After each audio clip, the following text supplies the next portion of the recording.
TTP के बढ़ते आतंक ने पाकिस्तान की सुरक्षा व्यवस्था की पोल खोलकर रख दी है। खैबर पख्तूनख्वा में 17 आतंकी ढेर हुए हैं।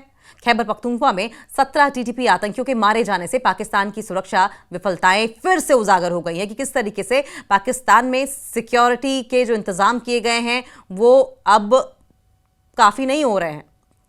बन्नू जिले में 2 अलग अलग अभियानों ने दिखाया कि आतंकी नेटवर्क कितना मजबूत है और सरकार उन्हें रोकने में लगातार अनसक्सेसफुल हो रही है, असफल हो रही है। पाकिस्तान के खैबर पख्तूनख्वा में एक बार फिर से आतंकी गतिविधियों का जाल सामने आया, जिससे कि देश की सुरक्षा व्यवस्था की विफलता उजागर हो गई। बन्नू जिले में टीटीपी आतंकियों की मजबूत मौजूदगी और लगातार हो रही मुठभेड़ों ने यह साबित कर दिया कि पाकिस्तान अपनी ही जमीन पर फैल रहे आतंक के खिलाफ प्रभावी रणनीति बनाने में नाकाम है। 17 टीटीपी आतंकियों का मारा जाना इस गहरी जड़ें जमा चुके आतंकी नेटवर्क का संकेत है।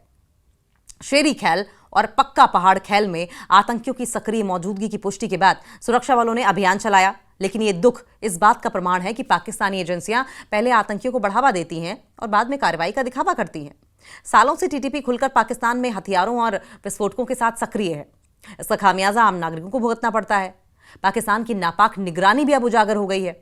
आईजीपी जुल्फिकार हमीद के मुताबिक पहले अभियान में 10 आतंकी मारे गए और एक फैसिलिटेटर गिरफ्तार हुआ। लेकिन सवाल यह है कि इतने बड़े आतंकी नेटवर्क की जानकारी पाकिस्तान को पहले क्यों नहीं मिली। 7 शव बरामद हुए, जबकि 3 दुर्गम इलाके में रहे। यह भी पाकिस्तान की कमजोरी है। आतंकवादी पहाड़ी क्षेत्रों में पूरे सिस्टम को चुनौती दे रहे हैं और सरकार वर्षों से, सालों से हालात काबू नहीं कर पा रही है। अब आपको यह भी बताएं कि 8 घंटे का एनकाउंटर चला था। दूसरे पूरे 8 घंटे चले अभियान में 7 और आतंकी मारे गए। पाकिस्तान का दावा है कि पाकिस्तान दावा ये करता है कि सुरक्षा बलों को कोई नुकसान नहीं हुआ, लेकिन असलियत यह है कि टीटीपी की बढ़ती शक्ति और लगातार जारी हमलों ने पूरे क्षेत्र में अस्थिरता फैला दी है। स्थानीय लोग भी अब पाकिस्तान सरकार की नाकामी से परेशान हैं और सुरक्षा एजेंसियों पर भरोसा खोते जा रहे हैं। बात यह भी है कि पाकिस्तान की ढुलमुल नीति का ही नतीजा है ये। मारे गए आतंकियों से भारी मात्रा में हथियार और विस्फोटक बरामद हुए हैं। ये पाकिस्तान की उस ढुलमुल नीति का नतीजा है जिसने दशकों तक आतंकी संगठनों को पनाह दी और उनका इस्तेमाल पड़ोसी देशों के खिलाफ किया। अब वही संगठन पाकिस्तान में ही सिर उठा रहे हैं और सुरक्षा तंत्र को चुनौती भी दे रहे हैं। और एक और बड़ी नाकामी है जो बेनकाब हुई अब की बार।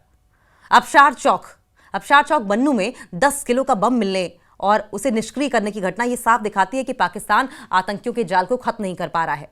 घी के डिब्बे में छिपाया गया बम एक बड़े हमले की साजिश का हिस्सा था, जिसे समय रहते रोका गया। लेकिन यह खतरा हर बार टलना पाकिस्तान की असफलता का प्रमाण है। यह सफलता का प्रमाण नहीं है। अब सवाल वही है कि जो बोओगे वही काटोगे। लगातार जिस तरीके से पाकिस्तान की ओर से आतंकियों को पनाह दी जाती रही, और आतंकियों को पनाह इसलिए दी जाती रही जिससे कि पड़ोसी देशों में, चाहे वो अफगानिस्तान हो चाहे हिंदुस्तान हो, वहां पर आतंक मचाया जा सके, फैलाया जा सके। अब वही आतंकी हैं जो कि सर पर तांडव कर रहे हैं पाकिस्तान के, और पाकिस्तान की तमाम इंटेलिजेंस इनपुट्स हों, खुफिया एजेंसियां हों, सिक्योरिटी के तमाम इंतजामात हों, सबको धता बता रही हैं। उम्मीद है कि पाकिस्तान को अब कुछ समझ में आएगा, लेकिन पाकिस्तान है कि सुधरेगा नहीं सुधरेगा कुछ मालूम नहीं।